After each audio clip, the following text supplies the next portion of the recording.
Hey there, everybody. Welcome back to another episode of the Energize Your Online Business podcast. Hey there, Kate. Hello, hello. Hello. Okay, today we are going to dig in and talk about webinars. And we're going to talk about what some of the big problems with webinars are. And don't worry, we're not just going to dig into the problems. We'll talk about the solutions.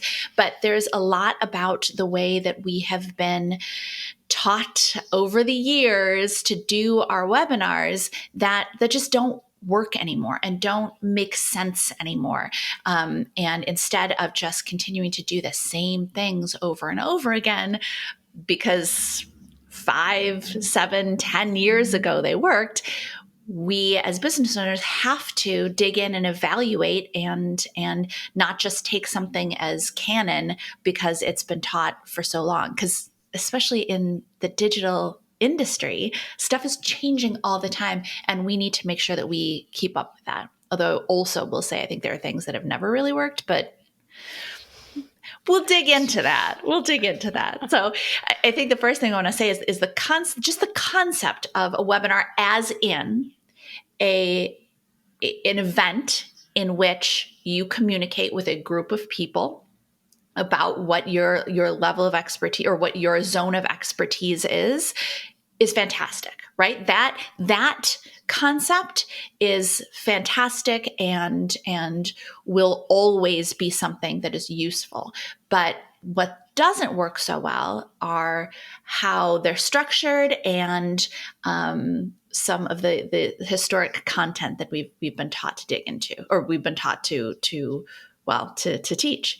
So what do you want to dig into first? Structure or content? Ooh, content. Let's go content first. Okay. So what have people been taught to do when it comes to webinars? To teach, and then to teach again. Mm-hmm. And you've heard us say this before, but in case you haven't, that people don't get jazzed about teaching. It's fun for us sometimes, but learning and sitting in a space for, up to an hour, potentially beyond, depending on how long you structure your webinar, you probably notice drop off as time goes on, which is natural, obviously, but it's going to happen a lot faster and a lot more, and people are going to be not engaged if they are sitting there learning something, because that's not exciting. By the end of an hour of learning, they're going to be exhausted. They're not going to be like, yeah, I'm bought in. They're going to be thinking, okay, I learned a lot. Now let me go take a nap. Yeah, exactly. Learning doesn't increase energy. It decreases energy. And it's not a bad thing. Learning is obviously very, very important. But fundamentally, it's an activity that drains energy. It takes brain power. And so it doesn't get people amped up and like, oh my gosh, I'm so excited to buy. It doesn't have people dying to learn more. I was actually doing a presentation or as a guest speaker for somebody's mastermind the other day. And I said, okay, so, show of hands, how many have been in school at some point, went to school, and, all hands up. And I said, was that how it worked when you were in school? When they taught you something, were you just dying to learn more? And people kind of chuckled because no, like when we were kids, like elementary school or high school or whatever, you're always like, oh, I can't wait to get out of school, or can I just stay home today? Yeah, exactly. And then I said, well, but what about college? For those of you who went to college, was that how it was in college? You got to choose some of those classes. Were you dying to go back the next day? And mostly no. And even still, as business owners, we buy courses all the time, right? Okay, the new social platform is this. I want to learn about what their ads is. So we buy courses. With courses, and I think this was really where these business owners kind of went, oh, I get it. Because even when we purchase courses, we have to schedule the time to go through them, because yes, we value that learning and we value what we're going to get out of it, but we're not excited to do it. We're excited to get the outcome, but the actual learning itself it's draining. And so you have to kind of make yourself do it. And so the problem is when we structure our webinars around teaching, we're not inspiring people. We're not getting them excited. All we're doing is we're taking that energy and we're bringing it down.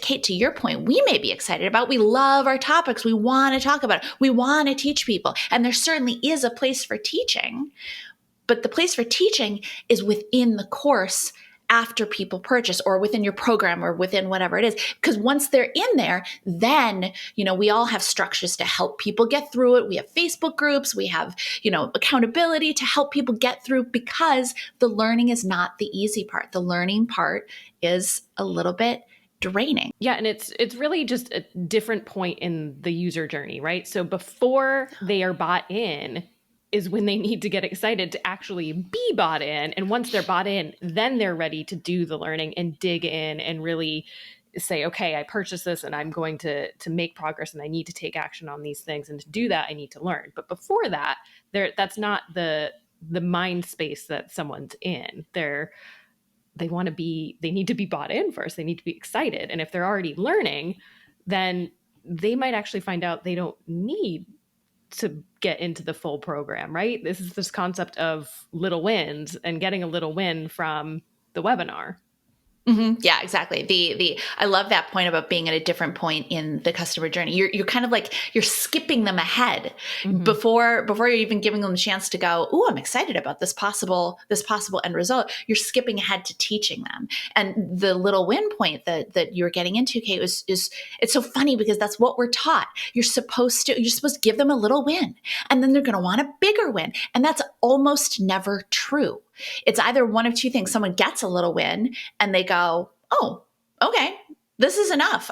This is it. That not even considering what that big win could mean for them.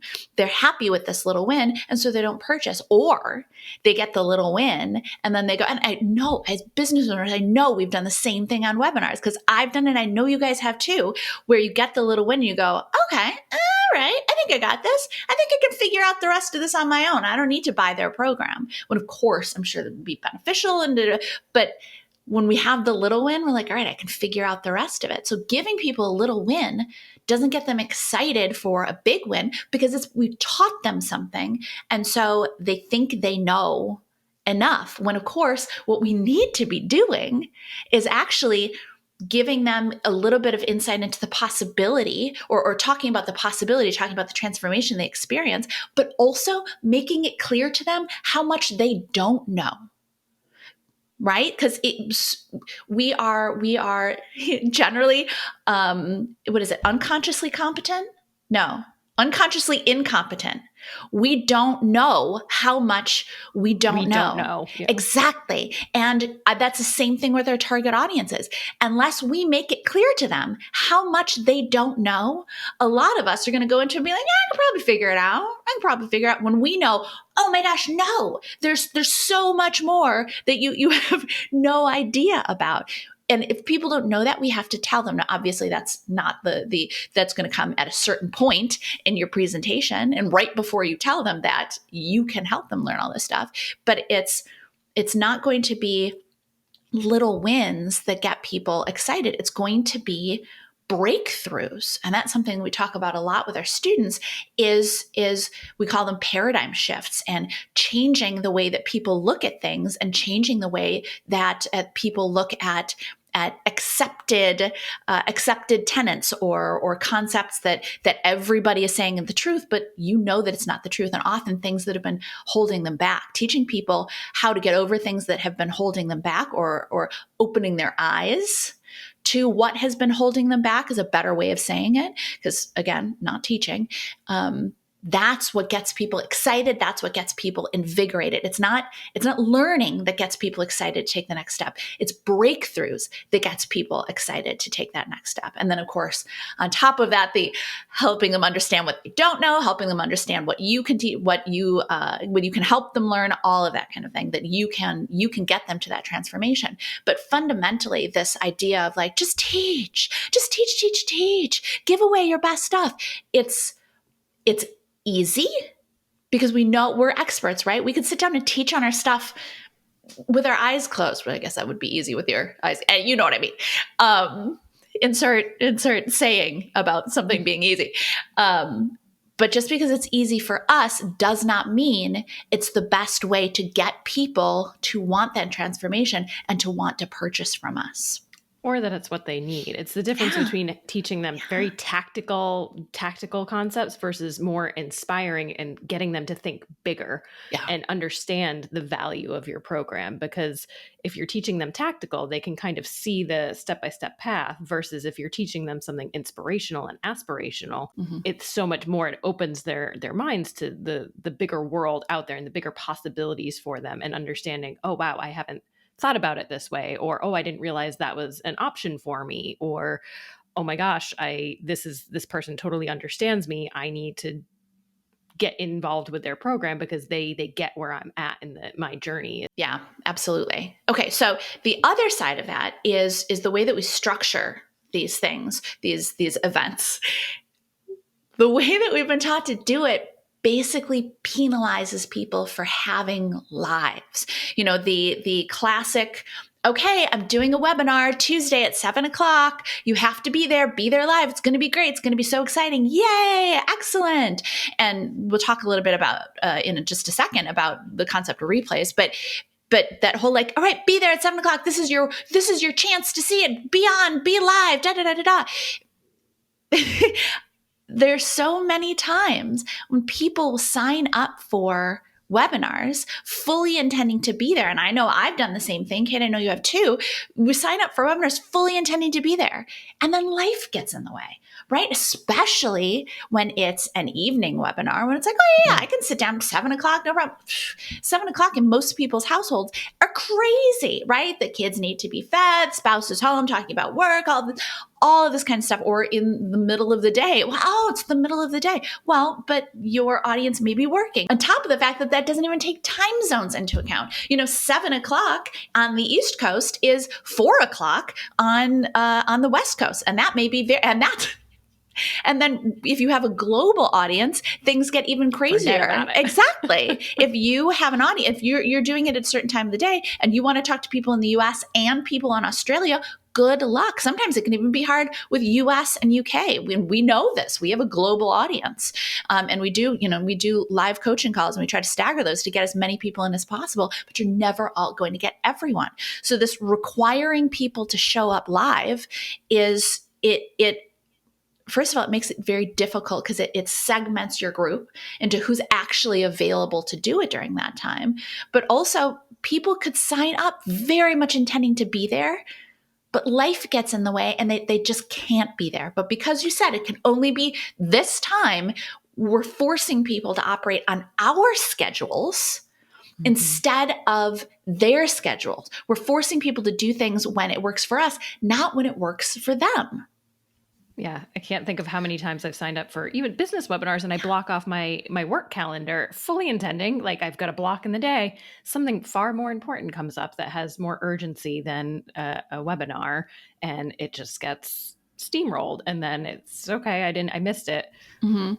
And then hopefully I get a replay. Maybe. Yeah. Well, and even before we get to replays, I was just thinking as you're saying that, I'll do the same thing too. And I'll be like, oh, and then because I have to watch it at that time, but I also have other things to do, I may end up, if I don't skip it, then maybe I'll log in. Multitasking. But I'm going to end up multitasking. So I'm missing the vast majority of the content that this person has worked very, very hard on, but I'm missing it because I have to also do something else because I have to be live at this time, but I also have other things to do because, again, they're forcing me into their schedule, not into my schedule. And again, the concept of replays, which you were getting to, Kate, they're really kind of two schools, right? Some people would be like, don't offer replays. You can't offer replays. They have to show up live, which on one hand, sure, I understand if you don't offer replays, it may increase the chance, the percentage, a small percentage, but it may increase the percentage of people who show up live because they're not going to get a chance to consume the content otherwise. However, that increase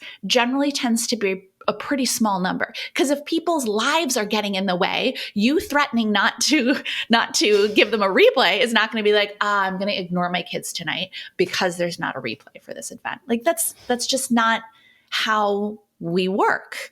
And on top of the fact too, that you as the business owner, you paid to get people to register for your webinar, maybe literally because you did ads, or maybe just with time and effort doing organic stuff and getting people in. But one way or another, you paid to get someone into that, to get someone on to registered for your webinar. So if you don't give them the opportunity to consume it, you spend either time or money or energy for nothing. You wasted that. You got someone registered, but they never get the chance to consume it.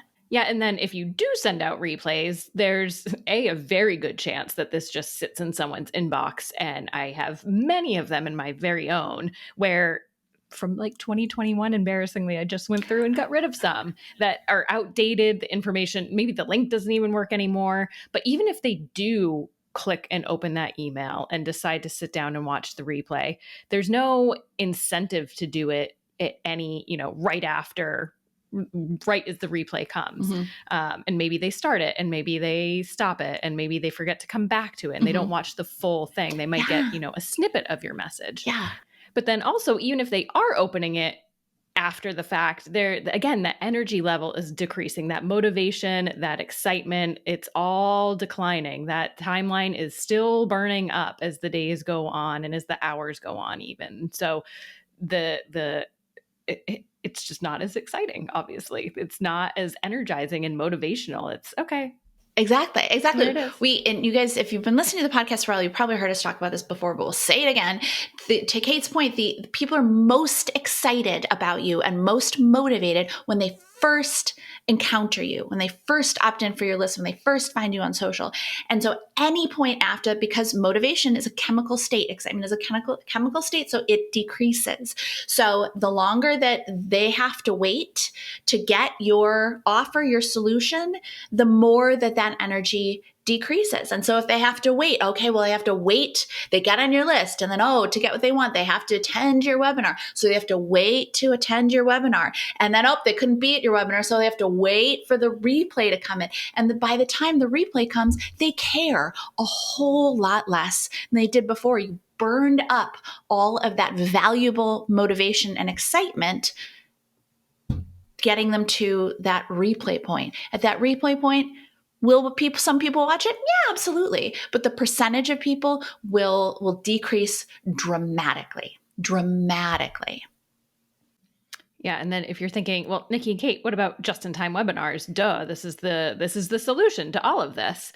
The biggest thing is we all know that's just, it's bogus. People can see right through that to say, okay, I'm signing up. Oh, just your luck. In 10, 15 minutes, there's one starting. Obviously, that's not live. Obviously, that's just that people see that that's a gimmick, that's disingenuous, and that doesn't help build trust in you or your brand. Exactly. And like, I don't know about you, Kate, but I will often end up signing up for this stuff when I'm like laying in bed scrolling on my phone, which I know that I shouldn't do, but I do. That's where most of my Instagram is done. Or like I'm in line at the post office or something. I'm going through Instagram. I'm like, okay, I'm interested in this. How often does anyone happen to have a free hour at that exact moment to watch somebody's webinar? The chances of that happening are so phenomenally slim that what's the point of even having that? Like, all right, well, lucky you can watch and you can spend an hour consuming this thing that you just discovered 4 seconds ago. But you also have to watch it within this time period because, again, maybe there's replay, maybe there isn't. It's forcing people onto our schedules. And I know that people will say, well, but making them choose a time. Urgency. Exactly. Urgency and making them choose a time is a micro commitment. And that micro commitment makes people that much more likely to watch it. No. Giving you this is not 1998 anymore. Signing up with an email address is not any kind of commitment. It's very, very easy to get out of that commitment. Now, can it still be hard to get people to sign up for stuff? Yes, absolutely. But it does not mean that because it's hard to get people to sign up for stuff, that they then feel committed to follow through and watch. These are not the kind of micro commitments that are actually going to get people to take action and watch. They still need to be enticed, and it needs to be easy for them to consume it. When we force people to conform to our schedules, our timelines, the way that we want to do things, we are penalizing them for having lives, for being human beings. And we want people in our programs who have lives and who are interested in a bunch of different things. And also, we want to help as many people as possible. No matter what your program is or your solution is, you have some kind of transformation that you want to help people achieve. Again, whether it's a little one or a big one. And when we unnecessarily force people into these timelines that they likely can't get onto, we are dissuading large groups of our audience from learning about us and learning about the transformation that they could achieve. And again, like 10 years ago, when the digital industry was really just getting started, it was new and it was exciting, and people didn't know what a webinar was going to entail. And so they would make more time. There were also, by the way, fewer webinars. If you signed up for everything that came through your Instagram feed or your Facebook feed, you would be inundated. It would fill a day. Fill a day. Yes, absolutely. Absolutely. So yeah, it worked a lot better back then because it was fresh and new. Anything that's fresh and new is going to work for a while. However, today, it's a very different place than it was 10, even 5 years ago. We work with students who used to launch once a month. We work with students who used to launch or do a webinar once a week.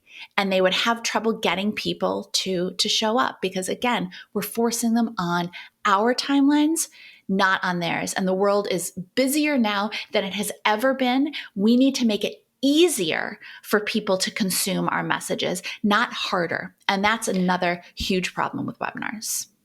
Yeah, I think we've talked here about, not getting into business to be locked to your desk for 24 hours a day, 7 days a week, and having that freedom that we then often give up our freedom to support our business. But we often, why wouldn't we want that same thing for our customers, to have that freedom, especially if that's something we value, whether or not we hold true to that value or not. But if that's something we value and that's something even sometimes we offer with our programs and services, and to make their lives easier. Generally, we're not trying to make anyone's customers' lives harder or make them, have less time on their hands. Often some element of what we offer is to have more time, more freedom. And so to start off our relationship with those customers with something that doesn't offer them more freedom and doesn't allow them to do it on their schedule and their timeline feels very antithetical to what we're trying to achieve. Yeah, absolutely. That's a great point. And note too, we're not saying just give them your training and let them watch it whenever till the end of time, whenever it's convenient for them. Because as we know, people don't take action unless they have a deadline. But you can make these two things work together. You can let things be convenient for people, but you can also give them a reasonable deadline in which to consume your content. These two things can work and in fact, I know for a fact that these two things can work together exceedingly well. So again, we're not coming in and saying that webinars as a concept are terrible. We're not. It is. We do them. We do them exactly. No, we call them something slightly different because it is very different. A little bit different. But the concept of having a group conversation, right, and sharing your message in that kind of a way via video is very valid, and it works exceedingly well when it's done right. So what we would suggest is looking at what you're currently doing from the perspective of your target audience. And as a member of your target audience, is it something that is easy for them to consume? Is it something that is exciting and inspiring for them to consume? Or, as we were saying, is it something that's actually hard for them to consume? And is it something draining for them to consume? And I think, unfortunately, I was going to say, unfortunately, you may discover that it tends to be more of the latter, but I would actually say it's not unfortunate because now you know where you are and you have the opportunity to make changes and make your sales system more effective. And of course, we always have a lot more to say about that. So we will catch you guys in the next episode. Bye, everybody. Thanks for tuning in. Do you want to learn how to sell and scale your offer on autopilot every single day without the chaos of live launching or the low conversions of Evergreen? Who doesn't, right? Get our free on-demand video training at circuitsalessystem.com/free. And of course, don't forget to subscribe to this channel to make sure you never miss a video. We'll catch you next time.